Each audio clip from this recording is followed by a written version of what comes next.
Kung nagdam ko kag yuta kini nagkahulugan nga doon na kay dawaton nga kwarta kun bantok ang matumban nga yuta, kun basa og lapukon magbantay ka sa mga lipak og limbong, bantay og maayo ang imong uyab kay tingalig dagiton sa iring banbanon.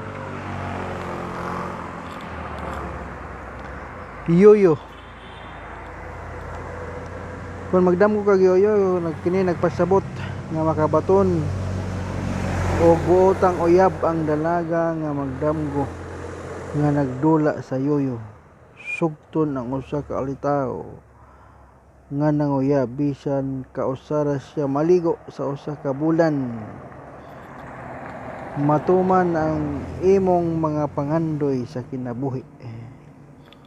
Yus ang dalaga nga magdamgo nga nakakita sa usa ka tawo nga nagyus ang karsonis, maminyo og tigulang aguroy nga adunahan. Wow, nindot pod. Ang ulitaw nga magdamgo nga niyos ang iyang karsonis, malimpalad og pangitag trabaho sa gawas. Ang byuda nga makaatubang sa tao nga yus og karsonis magpalayo sa mga nanguyab kaniya. Magsige na lang og kanta sa dili na ako magminyo pag-usad.